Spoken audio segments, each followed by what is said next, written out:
So we still don't have a release date for the album. No, right? I have it in my brain. I know when it's going to be, but I can't quite announce it yet.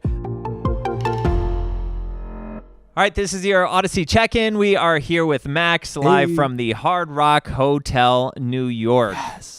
So this new album, you're working on it now, Yes. and was there? I know you're a big collaborator guy. You love that process in the studio. Was there anybody you were trying like hard to get on the album, but it didn't just work out for time schedule? I'm still manifesting it because we're almost done with the album. But Dolly Parton, that's my one. She wrote me a letter. There's a song called Butterflies, and she wrote me a letter. The nicest like pass of any song I've ever gotten. Like, it's in my house, it's framed. She said she loved the song and she loved my voice, and like it wasn't the right timing, but hopefully something works out. So on this tour that I was just on, I drove my bus back to Nashville for the one day we were going to meet up. Okay. And of course at like 7 p.m. the night before, I was like, oh, Dolly's sick. She's rescheduling her whole press day that you were going to like just jump in. So still manifesting right now. I'll go to Nashville just to be with Dolly and get her on a song on this album. Have you guys talked since then? We still have never spoken in person. You know, Okay. I that letter is. I've always been the biggest fan of her. She's meant so much to me, and so I'm excited for the day that I get to finally see her in person. Hopefully. Well, bro, I feel like she's in her collaboration era right now. Oh, she's definitely. So I mean, she's got a rock your album shot. November. Dolly, I got you, baby. This is your promo trip. I got you, Dolly. I love you. I hope to see you soon. Bye. Hilarious.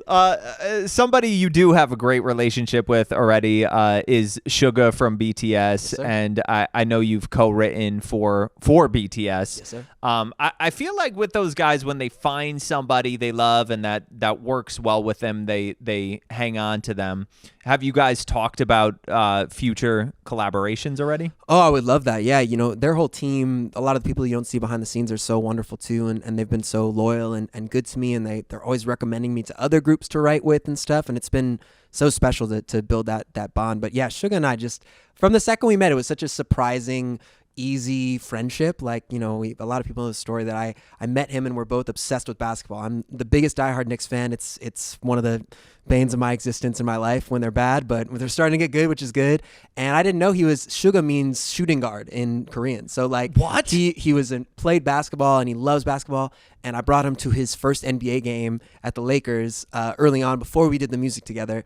And then we made the Burn It song and Blueberry Eyes together. And so it was so natural at first, and I'm sure I would love to do anything with him always. And this is all with the language barrier too. Like, you guys are BFF, and that's crazy. We had a translator. The first few times we hung out, he didn't really speak English much at all, and we had a translator the whole time, which it was like I'd say something to him, the translator would explain what I said in real time. He would say something, they'd say it back. It was like this 3-way conversation while still being engaged.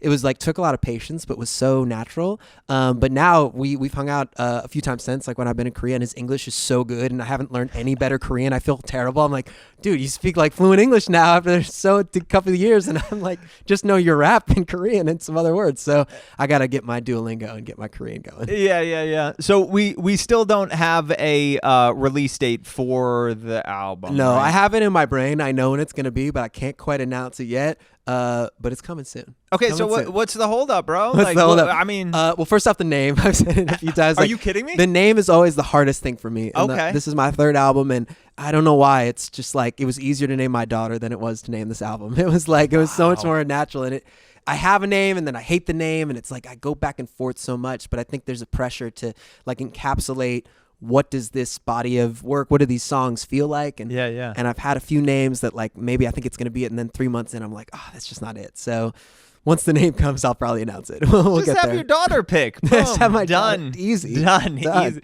So maybe I'm missing the mark here, but I don't know why. I could see you on Broadway, bro. Like, yeah. Can we, I mean, what's up? Can we make that happen? That was my first gig ever. I was in a show called 13, the musical on Broadway. I was 16 years old. It was me, Ariana Grande, Liz Gillies, and a really great cast. And and I haven't been since. Obviously, that was the one time I did it, but I would be down. Yeah. We got to circle back. I mean, man. have you done any more like auditions or script, even for like TV or anything like that, or is that just not on? A little your bit, radar yeah. right You know, the last movie I did was with the actor Paul Dano. I don't know if you know him, but he's spectacular. Yeah, Seen he's him in wonderful. everything. Yeah. And it was for Love and Mercy. It was called. It was Brian Wilson from the Beach Boys story, and I played a little part, but I had like 3 scenes with him, and I was like, "Oh, you're so much better at this than I am." I was like, "I'm quitting," so I quit and just started doing music full time. But I've done some auditions since then. But like I auditioned for the Wicked movie. Funny enough, talking about Ariana. Oh, wow. But I just hate auditioning, to be honest with you. So it's like,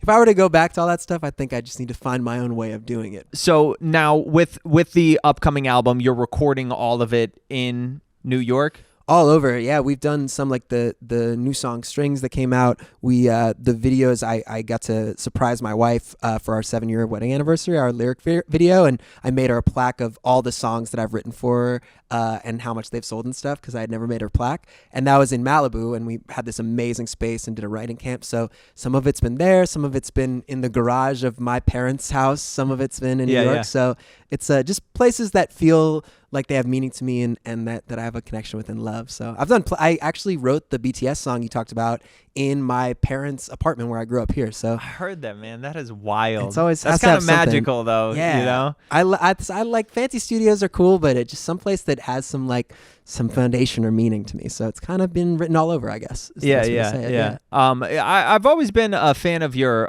fashion as well. Oh, thanks, You know, I feel like you were kind of Harry Styles before Harry Styles was Harry Styles.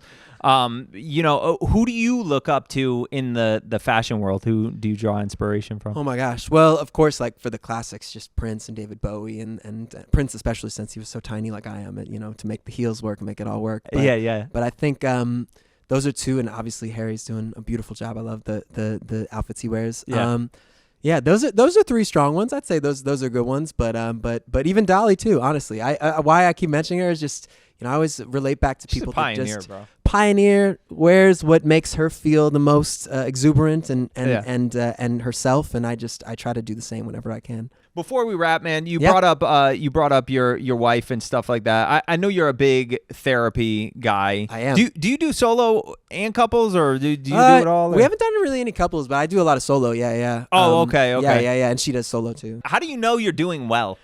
That's a great question. I feel like my experience personally was I went through a really traumatic phase when I started therapy, and a lot of it at first was just sort of venting and letting go of like what the world's done to you. And then I feel like in the last year or two, I've really started to realize that it's more about like, how do you find the ways to recognize in yourself how you want to grow? And that's been the best thing in therapy, to recognize my own faults and my own, things maybe I inherited from my parents or whatever it may be. As much as I love them, it's like recognizing things that maybe are part of me that give my wife trauma, like maybe, being on my phone too much or not listening in a moment where I need to be present and listening, or working too much. It's all those things. And I think that therapy journey has been really beautiful for me to not vent more about the world, figure out more of how I can be a better version of myself. That's crazy. That's beautiful. So do you feel like you have kind of epiphanies in a session, or? Yeah, my therapist really keeps me in check. He's just like this hilarious, beautiful gay man that just like tells me the funniest things. He's just like, "You're being ridiculous, Max," and I'm always like, "You're right." It's just great because he's just like, that's kind of how I grew up. My mother, she was friends with all gay men in New York, all these beautiful artists who kind of raised me, and so I feel like he reminds me of my childhood, of people just like keeping it real, telling me what it is, and pulling my little golden retriever energy back down to earth to just like fix it, Yeah. Max, I appreciate it, pleasure, man. brother. Thank you very so much. much. Audacy, let's go.